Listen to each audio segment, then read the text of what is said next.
artiste j'adore, c'est un artiste que je kiffe. Et ça date pas d'aujourd'hui, ça date depuis Maison Mère.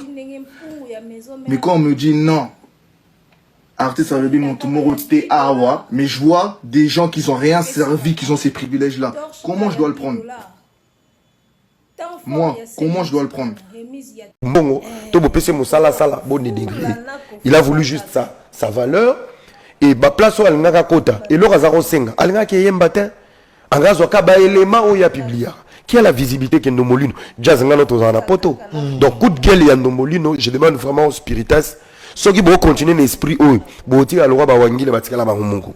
Ama meza bitumbe lele. Meza bitumbe. Arrêtez la musique. Arrêtez.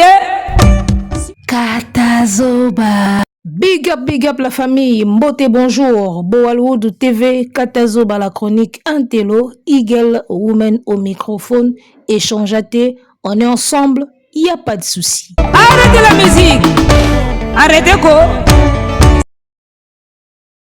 Topoussani, Tobengani, mesdames, messieurs, bienvenue sur notre chaîne, partagez l'émission, likez l'émission, commentez l'émission, parlez de l'émission autour de vous. Ça nous fera grandir et au salabiso qui to connaît lengi chaîne Matae Kola. Merci à nos 3000 et quelques abonnés. Et on a commencé petit, le 3K, Malem Belobi 4, 5, 6, 7, 10. Nous rappelons que ça c'est notre deuxième chaîne et dans quelques jours, Tozo Bandaba émission, dans notre première chaîne, Tangawisi TV, Tozo Bandaba émission Kuna. Et voilà, tu regardes toutes les deux chaînes na awana Tangawisi. Et ça la biso qui tokona est lengi. En tout cas, tout zala et ça la biso plaisir et ça la biso bien. Alors, balobi, spiritas, bozala souple. So bo continue bongo. Boko tika la lokola, wangila. Batikala bango moko, ça dit ba warrior quoi. Balobi ba warrior batikala bango moko. Na bisayo keto eza mabe. Moi loko babengi keto eza mabe makasi. Ba warrior batikala bango moko. Est-ce que ba warrior pena batikala bango moko? Rakoteli muninga na ye. Oh, bazo teka billet à faire porte à porte ensemble. Bango bazo charge ya promotion. Basala la promotion. Et ba artiste. Ce qui est une bonne chose, hein. To boy angote. Ba porta kapé pierre na bango likolo la promotion ya ba artiste. Mais keto karande eza mabe. Keto eza karande mabe. Azui para ya motu na ye Ndombolino azo silika comme un petit enfant, c'est vraiment un pleurnicheur. Hein? Azo silika comme un petit enfant. Et moi si on a bengaki na live à reprocher que tu pleurniches trop tout le temps boy biso to sala boy ngana sala boy. Oh artiste a lobi place au batu ba komate. Ba pimeli au bracelet et accès à passe partout. C'est une question d'organisation. Alors moi je ne pense pas que ceux qui déjà boyo kanaki na organisation dès le début que bisoso tout ça les promotions tous ala kana besoin pe tous ala passe partout balinga ba réserver peut-être bablo qu'on a vu mais après jour à événement ezala ka ndingi et on a aussi bino ba spectacle ezala na makam nango ezala na bablo moko ezanga ka bablo mo ekokaka te ezala na bablo mo boy oyo jour ya événement ils ont au point. Même nous, quand on organise les festivals, il y a humour, bah, spectacle, bah, humour. Ne pensez pas que nous sommes intact. Ils ont le humour, bah, jour J et comme un moi, genre. Au tamusous, au bon, ça qui va, il a mbano à scène, aux hommes en côté, au kuna sali boye, et ke boye, zongi boye. Il y a toujours des imperfections dans l'événement. Alors, toi, en tant que moto, à ça, la promotion, à participant à l'événement, mingi, à artiste, il y a censé, il y a babilo, quoi. Et c'est le coup de yoko fond la caméra te au bando lobelango tchena ba filtre ya rouge à lèvres na ba fard à jour le roi moi na moi si au bando lobelango na ba TV. Et ralobi que ceux qui ba spiritas so bo continuer boy bo suka loko la ba warrior ba tika la bango moko. Ndombolino pe soki azokontinue kaka kopleurniche boye akotikala mpe kosala sous promotion ya artiste moko te. Parce qu'il y aura toujours des imperfections dans le concert tout. Mutu na bino bozo soutenir lelo you arena ferry. Kaka ye wana lelisaki bato na ba copyright wa mikole uti koleka. Ba Tracy Mbelenga basilikaki. Ba lelisaki bato na ba copyright awa, il y a toujours des imperfections. Toujours. Bato musu ya Saint-Denis balela kutu tozwaka na biso mbongo te tochaka ye poaka apoto que ça fali mutema pasi. Ba audio bima ki to sala faire pour musu tozwaka na biso eloko te. Il y a toujours des choses oyo et kokakate jour ango. So ke côté moko basali bien, côté moko ba babisi, bolukaka ndenge ya kobongisa. Poso bandi kolela lela boye. O ba warrior ba tika la bino moko nde ba warrior ba tika la bango moko. Yo pe kosala sous promotion ya mutu mususu te so ozo continuer ka boye. Parce que tant bo sala yu arena, bo mona pe ba réalité musu beaucoup ta na kuna. Concert ya Héritier Watanabe ezo beta ngana moni Ndombolino na kati ya salle. Ozalaki déjà na accès na salle. So ozali na caméra. Bimisa filmer. Nebde so aboyaki yo filmer. So ozali na caméra. Bimisa filmer ba ans ba filmer ba boaki na ba page. Bercy a filmaki na moni na page na ye atie. Parti na ye o azobwaka. Karine Mokonzi a filmé ba parti na ye atie na page. Jadi batu bazala ko filmer. Dans Ndombolino azalaki déjà na kati ya salle ya concert. Si tu avais ton téléphone, bimisa téléphone, banda kozwa ba image oyo moni keza ba temps fort po tia na chaîne na yo ndengo tiaka. Na ebite yo kotaki déjà concert elo ni epekisaki yo ozwa ba image oyo kokaki kozwa. À un moment, il y a un moment où tu pleurniches trop, on dirait un enfant, on dirait une femme. Na ebite azara na âge ni Ndombolino. Na mona ba agissement ne monde ye mona muke. Bana poto pe bokola na bino mai mai. Mona poza no ka tamsu na 28 ans. 28 kutebe, tamsu poza na 25 ans. Ngana koza pe muko na yo. Mais après moi ce que j'ai remarqué c'est que Ndombolino olinga pe moi matuvisme trop. Tu aimes trop le matuvu. Olingi ba phase moko boye neti ba musicien, neti ba rappeur. Hein? Nebite o rêva ka ozala musicien na kala, ozala déjà na orchestre, peut-être le go okola na poto. Obanda ko rêver, ozala neti ba K-Black, ba Naza, ba chanteur, ba rappeur, ba Obinisa France, peut-être ezaki rêve na yo. Peut-être simba kite ndo koti na makambo ba communication ya ba musicien parce que mingi esuka aka bongo. Na ninga na beta ba le simbite na komi entraîneur.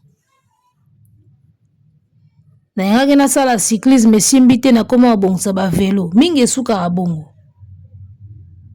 Donc Ndombolino na mona kolingi mo matu vu trop. Olingi ba mona yo, olingi neti yo lo balowa musicien, hôtel maloko musicien, tam tu zaki rêve nos d'enfance. Bon, na ebité. Mais moi je pense que pour la moto à toi qui déjà accès na salle na concert de là où tu étais, tu pouvais filmer. Tu pouvais filmer. Après, pe ko filmer ngo boluka bo filmer nga na kamwati lelo musicien za na chaîne na ye. Ana équipe na ye mobimba we ezoka ba image. Pourquoi bolingaka toujours bozo ba image botsena ba chaîne na bino? Faites plutôt des analyses. Nebiti en tout cas nga na mona ngo moi genre. Na mona ngo vraiment moi genre. Era lobi ke nene ngo za na visibilité makasi koleka Ndombolino. Ndombolino chaîne ya Ndombolino eleki chaîne ya Fali na ba abonné. Poyo kende koloba ke o ba warrior bo tikala bino moko nde ba warrior ba tikala bango moko. Est-ce que chaîne ya Ndombolino eleki chaîne ya Fali na ba abonné? Ba page ya Ndombolino eleki ba page ya Fali na visibilité. Arrêtez un peu ça. Osali musicien promotion, osa na accès déjà au côté concert, ça va. Soko ko ba image à mike ba temps fort pour tia bon commentaire na chaîne na yo. Ça va encore. Bino bolingani bozo image mobimba. Siko chaîne na ye moko wata ye otia nini. Ye moko chaîne na ye moko artiste a otia neti nini. Quelque part na mona ango sens te. Musicien sali concert na ye, ape na chaîne YouTube na ye. Na kati wana babenga ape ba cameraman na bango ba filmer événement. Ba image professionnelle, ba image officielle ya concert o ba filmaka ezalaka. tiko héritier azozela ba image wana aotia na chaîne na ye yo su Ndombolino kozwa les mêmes images otia na chaîne na yo bon bolandelaka ba vue mais en tout cas ngai ya moko na mona yango pe ezalaka correct te biso ba chaîne mosusu on est censé tout ça là plutôt ba analyse ba critique que to lukaka les mêmes images aux musiciens otia na chaîne biso pe totia ngo sous na chaîne. En réalité le travail que fait Ndombolino ezaki misala moko ya kala tango ba musicien belé ba yeba na YouTube te. Donc na normal na ndenga normal Ndombolino ero fois comme obsolète. Na ndenga pena normal le travail que fait Ndombolino là. Tu vois, c'est le travail qu'il faisait depuis époque on a ba wera baki na ba chaîne te, ba faire baki na ba chaîne YouTube te, ba musicien belé bazaki na ba chaîne YouTube te. Donc, ce qu'on filmait concert ya wera neti Zénith, oye kotia na chaîne no po batu batala. C'était normal na époque wana. Mais yebisanga lelo wera ye moko akoma na chaîne. Ce qu'on filmait concert ya wera. Wera ye moko otia na chaîne na ye. Yo siko na chaîne na yo olingo bando sala ka musala ndingo banda ko sala kala ba musicien bazaki na ba chaîne ti. Mais non, les choses changent papa. Bon changer un peu ba tactique de jeu. Promotion bo sala ka to beteli bino maboko. Jour à concert okokota concert. D'accord? Filmez moi ba temps fort yaka ko tia commentaire na chaîne. Mais n'attendez pas que bino bo tia ka pe ba image mobimba siko artiste ye moko o tianine. So d'ailleurs Ndombolino foza image ya concert mobimba onietiki na chaîne. Siko wata ye moko na chaîne na ya otianine. Quelque part eza ba contenu na bango. Mon na YouTuber, nous tous on est des créateurs de contenu. Biso tout ba créateur à contenu na YouTube. Donc wata pendenga zana ala créateur ya contenu. Surtout concert o ya betisi na mbongo ni. Image na ye pe fo ke na chaîne na ye ale lango pe mbongo. Sur yo Ndombolino ozwaka les mêmes images faut tia sous na chaîne na parce que loko zo lela iza yango wana.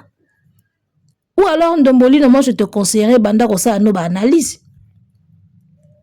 Ndombolino banda ko sala na yo ba analyse parce que système ozaka nango kala c'était valable tango ba musicien bazaki na ba chaîne te. Lelo ba musicien tout ba komi na ba chaîne na bango. Concert na ye a otengo na chaîne na ye. Yo yibaka moi ba extrémité kende ko commenter. Siko Ndombolino azoya kolelela biso na ba réseaux sociaux awa ye azo boule tozaka na époque où ba musicien bazaki na ba chaîne te. Aujourd'hui ce n'est plus le cas papa. Il faut commencer à no ba analyse. Sala plateau banda ko yamba ba musicien au sala ka ba débat, au sala ka ba analyse, au sala ka pena promotion parce que le format que toi tu as commencé avec YouTube là, le format avec lequel tu as commencé YouTube n'est plus valable aujourd'hui. Ngako tunazo ka moi au mona ba musicien o basala ka sali clip na ye atiango na chaîne na Ndombolino. Papa, oko fungo la chaîne YouTube ka na 5 minutes. O fungo li chaîne na yo, o yebisi batu ba s'abonner, o ti ba clip no na chaîne na yo et comme monétiser, o kompe ko mbongo na yo. Pourquoi vous continuez de faire ça? Accès à YouTube c'est donné à tout le monde. Pourquoi vous continuez à donner des choses à Ndombolino, ba clip, ba concert? Pourquoi? Toi sous l'époque à Zahir te, ba Ndombolino oyo, ba dondo na YouTube na époque ba musicien bazaki bleu. Nako sabinote, époque ba musicien bazaki bleu, il y a des gens ba timbelaka YouTube avant. Au mon époque ba wera ba bete ba double Zénith, ba Bercy, époque musique na biso zaki na ba DVD na ba CD. Ba tu ba yebaki YouTube te, ba musicien plutôt mingi. Alors, bango loko bazali na porte bazali na vitesse à G ba timbelaka YouTube. Bazali ko so ba image ya ba musicien ba kotaka na ba chaîne na bango. Ba lela ngo ba mbongo ba komela ngo ba mvwama. Ba Zénith ba wera ya ba jibe ezala batu ba tata ngo na ba chaîne na bango sans kutu ba pesa droit na ba musicien. Ba komela ngo batu ba lela ngo ba mbongo. Wana ba musicien ba able ba ebina te YouTube c'est quoi? Instagram c'est quoi? Eux ils ont profité comme ça. Et Ndombolino est incapable de comprendre que le système de jeu est si mbasouté. Chaque artiste a une chaîne nae. Chaque artiste a une chaîne nae. Chaque artiste a un chroniqueur nae. Donc, ceux qui musiciens sali concert, image officielle, il faut qu'il y ait une chaîne nae à récupérer ba vue nae na ba mbonga ba vue nae déjà. Bino ceux qui boko ba extrait, bokati ba extrait pour na ba analyse. C'est ça. Et là, on demande dans un lela batu awa, lokola mwana mokie mwana 16 ans nga nazo comprendre te.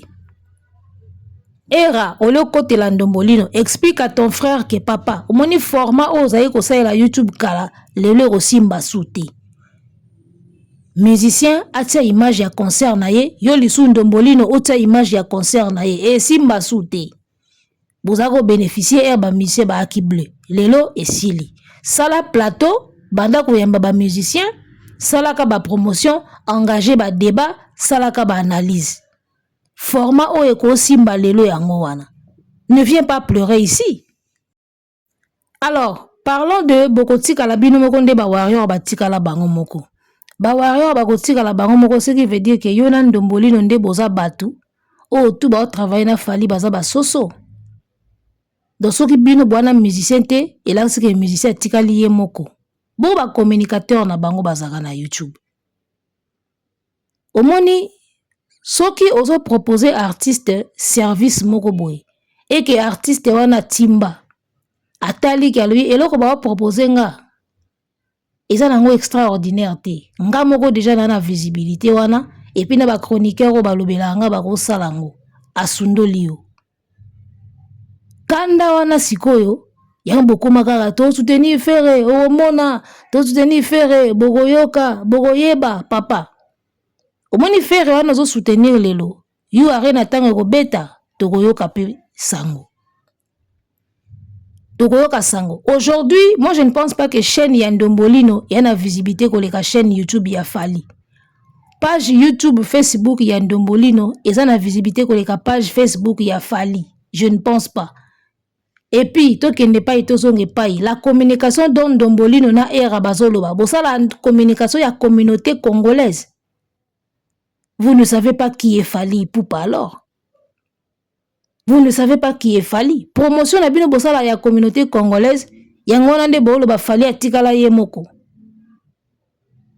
Fali c'est une grande pointure ya musique africaine. Fali na page neka aboy, Camerounais ebiket aroya, Ivoirien aroya, Malien Sénégalais baroya, ka na photo kaka otia na page na ye.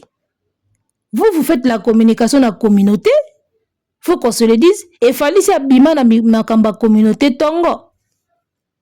Fali aza et na kati ya communauté congolaise et na communauté africaine nyonso réunis. Ça c'est Fali. Yo ko loba ba warrior batikala bango moko po bino na Ndombolino bozate. Oza tente. Oza tente. Na minute oko Fali n'a besoin que de quelques youtubeurs et sili. Obando laksa batuka ba plateforme ndeni bosomba na plateforme ndeni ko vérifier ba billetterie. Mais en termes ya promotion, ya Fali so avandika na France 24.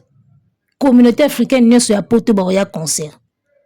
Fali so kalekika na Skyrock, communauté tout baza na France ba oya. Fali so kalekika na ba émission Canal Plus on ezaka na Côte d'Ivoire, ba oya. Fali so ka publier ka affiche na page na ye. Batu wana tout ba oya. Donc, nandimi nangate ke ba page ya Ndombolino peut faire le poids na ba page ya artiste le roi Fali. Pour le baki ba warrior batikala bango moko na sens nini. Parce que yona Ndombolino bosala ga neti nini. Bosa la promotion à faire. Tout le monde a fait comme international. Vous vous trompez hein, les gars vous. Eh. Ni nango zo kosa bino lo yenge. Mutu bozo soutenir, mutu concert à You Arena, aza populaire en Afrique. Ake ko signé ça il y a 40 000. On va vous regarder, hein. Toko tala bino ndenge bosa la promotion à concert wana. Bino bosa la promotion à la communauté congolaise, je vous le rappelle bien.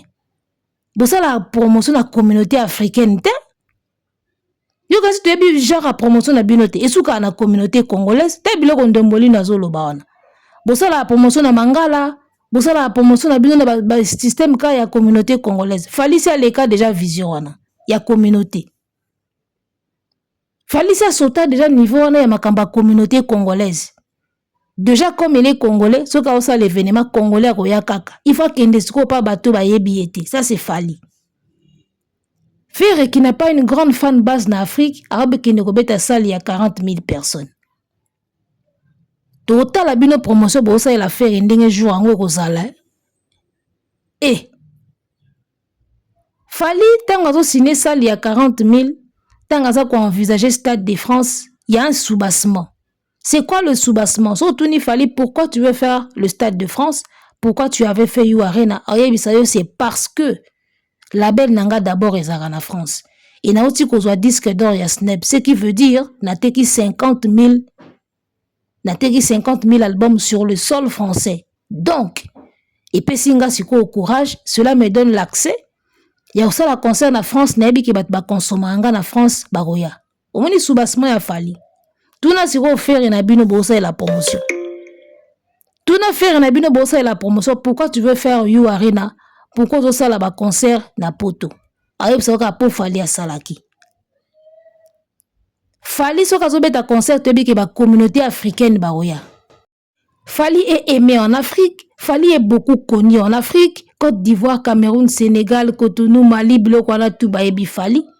Yango moni Fali soka signé 40 000 nae. Ebi ke naba Congolais, ba Malien, ba Sénégalais, Camerounais, Ivoirien, ba Nani, ba Rosalawana, naba Ndibu. Soko faire eso robeta concert na poto ebi ke ba Congolo na ba Congolais kande ba okota wana. Mais azo kende ko signé 40 000 places. Yon a bien, on va vous regarder. Soko za populaire na Kinshasa. Kokanisa teke na poto pe oza populaire. Oza populaire kaka na Kinshasa. RDC même pas Kinshasa kaka. Eh, toute la RDC te. Oza populaire kaka na Kinshasa. Kinshasa eza poto te. D'accord? Kinshasa eza France te, eza Belgique te. Donc, ba concert na bino wana, ba promotion na bino bosala ka ya communauté congolaise wana, vous pensez que Fali doit être limité dans ça? Je suis désolé. Ok, le baba warrior batika la bango moko. Eh! Parce que Ndombolino, c'est communiqué que Fali, na équipe ya Fali. Ba artiste bozo soutenir, na minute Fali aux États-Unis, na manager na ye, bazo sur la grande causerie. Bino mutu bosala la promotion ya malonga. Siko boza kuna te poani, na ba artiste mususu. Vous rêvez, hein? Bosa mo ba promotion à la congolaise wa bosa mo publicité à Majabu, bosa mo promotion à Majabu, bosa mo promotion à ba musiciens congolais, bon mo nasko bo comme les top des top ya ba promotion. Vous vous limitez à quel niveau? Quand la communauté congolaise aussi moi Brazzaville ndambo sili. Arrêtez la musique. Arrêtez quoi? Soit disant mutuango to batongo basala la promotion ya ba artiste ba yebanité. Na libanda ya communauté congolaise.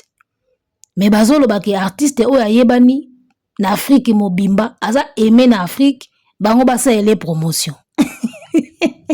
Na éviter contraste nini bomo na place wana. Ah.